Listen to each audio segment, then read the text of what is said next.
इस कहानी की शुरुआत में एक छोटे से बच्चे को, जिसका नाम मोगली है, उसे वुल्फ के साथ भागते हुए दिखाया जाता है और तभी उनके सामने एक ब्लैक पैंथर आ जाता है जिसका नाम बगीरा है। दरअसल आज से कई साल पहले जब मोगली बहुत छोटा था तो मोगली बगीरा को मिला था और तब एक वुल्फ ने, जिसका नाम रक्षा है, उसने मोगली को अपना बेटा बना लिया और अपने बाकी बच्चों के साथ पाला पोसा। इनके झुंड का जो लीडर होता है उसका नाम अकीला होता है। अब जंगल में गर्मियों का वक्त आता है, हर तरफ पानी की कमी है, इसीलिए जंगल के जितने भी जानवर हैं वो आपस में एक संधि करते हैं और तय करते हैं कि नदी के किनारे जो बचा हुआ पानी है सभी जानवर उस पानी को पीने के लिए आएंगे, लेकिन कोई भी किसी के ऊपर हमला नहीं करेगा और पूरे जंगल के छोटे से लेकर बड़े सभी जानवर नदी के किनारे इकट्ठे होते हैं। मोगली भी वहां पर आता है। मोगली को वेल्स के सरदार ने, जिसका नाम अकीला है, उसे कहा गया है कि उसे भेड़ियों के तौर तरीके सीखने होंगे और अब चारों तरफ सन्नाटा हो जाता है। तभी हमें एक खौफनाक टाइगर को दिखाया जाता है जिसका नाम है शेर खान और वह कहता है कि हमारे बीच में कोई इंसान है। वह मोगली को देख लेता है और कहता है कि इसे मेरे हवाले कर दो, लेकिन वेल्स का जो लीडर है वह उसे कहता है कि यह हमारे झुंड का हिस्सा है, हम किसी भी कीमत पर मोगली को तुम्हें नहीं देंगे।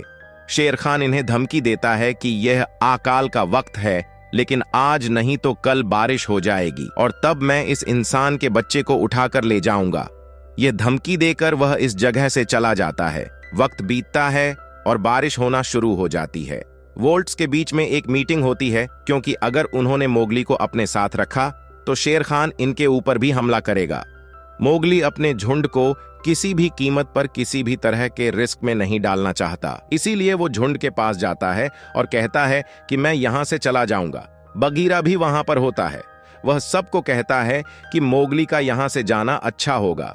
मुझे एक इंसानों का गांव पता है, मैं मोगली को वहां पर छोड़ आऊंगा।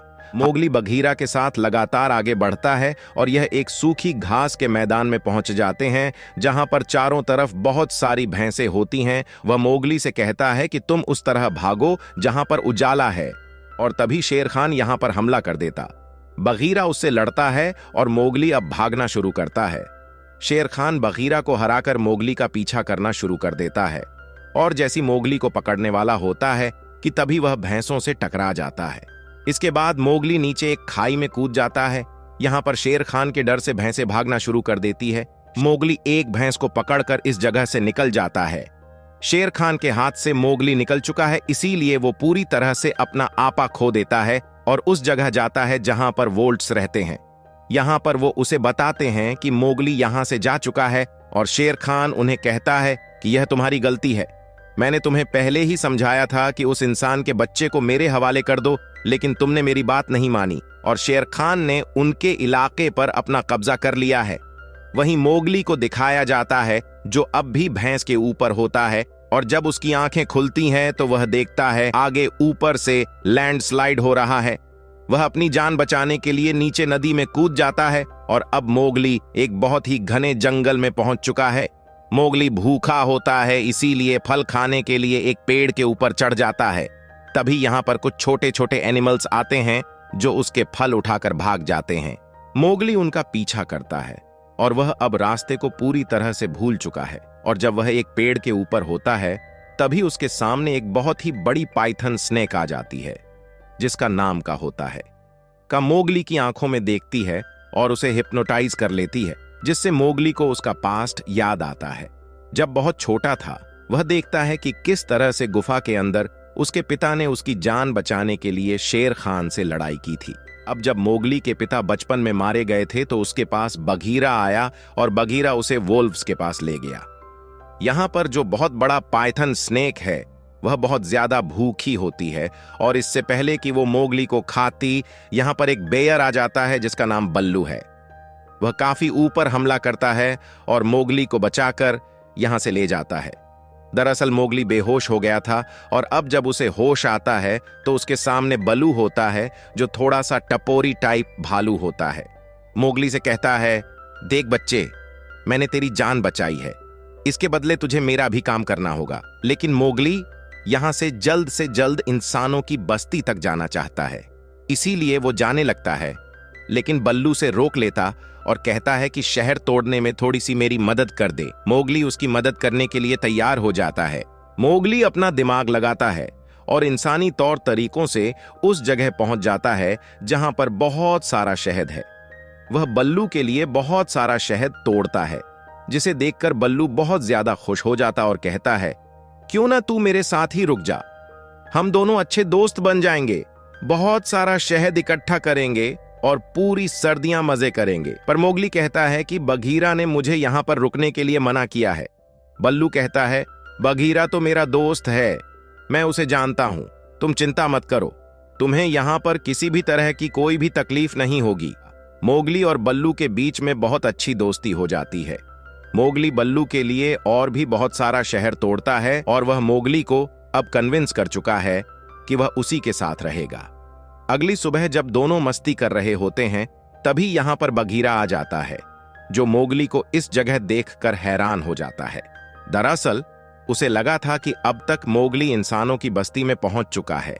मोगली अभी भी जंगल में होता है। मोगली बघीरा को देखकर बहुत खुश होता है। वह उसके गले लग जाता है और भालू बघीरा से कहता है कि हम दोनों दोस्त हैं, हम दोनों हमेशा साथ रहेंगे। इसके बाद मोगली बघीरा को गुफा के अंदर ले जाता है, जहां पर उसने बल्लू के लिए बहुत सारा शहद तोड़ा होता है। ये देखकर उसे बहुत गुस्सा आता है और वह कहता है कि हमने तुम्हें पहले समझाया था कि तुम इंसानी तौर तरीकों को जंगल में इस्तेमाल नहीं करोगे। अब जब रात को सो रहे होते हैं, तभी मोगली को हाथियों की आवाज आती है और जब वह हाथियों के पास जाता है तो वह देखता है कि वहां पर एक हाथी का बच्चा गड्ढे के अंदर फंस चुका है। मोगली रस्सी लाता है और हाथी के बच्चे को रस्सी की मदद से बाहर निकाल देता है। बघीरा और बल्लू भी ये देख रहे होते हैं, जिससे उन्हें बहुत खुशी होती है और बघीरा बल्लू को बताता है कि शेर खान ने अकीला को मार दिया है और उसका अगला शिकार अब मोगली है। वह किसी भी कीमत पर मोगली को हासिल करके उसे मारना चाहता है। और जब बल्लू को यह बात पता चलती है कि शेर खान मोगली के पीछे है, तो बल्लू को समझ में आ जाता है कि वह शेर खान से मोगली को नहीं बचा सकता।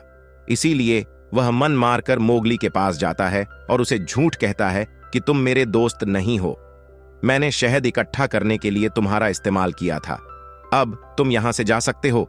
मोगली को यह सुनकर बहुत बुरा लगता और भागकर एक पेड़ के ऊपर जाकर बैठ जाता है। तभी वहां पर बहुत सारे बंदर आते हैं और मोगली को उठाकर अपने साथ ले जाते हैं। बघीरा और बल्लू भी उसका पीछा करते हैं और अब वह बंदर मोगली को चट्टान के ऊपर एक बहुत पुराने किले में ले जाते हैं, जहां पर इन बंदरों का किंग, जिसका नाम लुइस है, जो कि बहुत ही विशाल होता है, वह रहता है। वह कहता है कि तुम इंसान के बच्चे हो और तुम्हें पता है कि द रेड फ्लावर यानी कि रक्त फूल, जिसे आग कहा जाता है, उसे कैसे प्रोड्यूस किया जाता है। मोगली कहता है कि मुझे रक्त फूल के बारे में कुछ नहीं पता, मुझे नहीं पता कि वह कहां पर है। और अब यहां पर बल्लू आ जाता है। वह मंकी किंग लुई को अपनी बातों में उलझाता है और तभी बघीरा मोगली को इशारा करता है।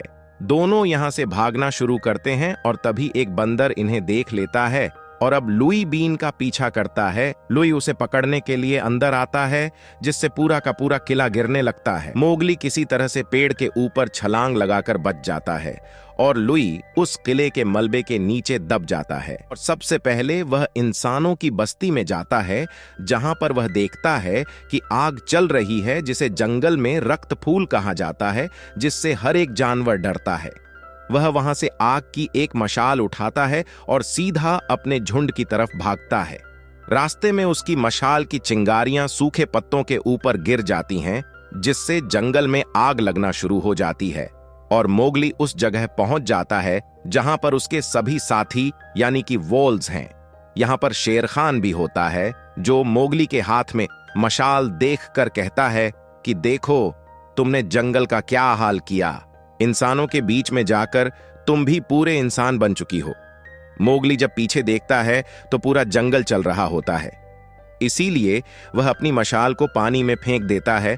और अब क्योंकि मोगली के हाथ में मशाल नहीं है, शेर खान कहता है कि तुम्हें मुझसे कोई नहीं बचा सकता और वह उसके ऊपर हमला करने के लिए आगे बढ़ता है। लेकिन मोगली की मदद के लिए यहाँ पर सभी जानवर आगे खड़े हो जाते हैं।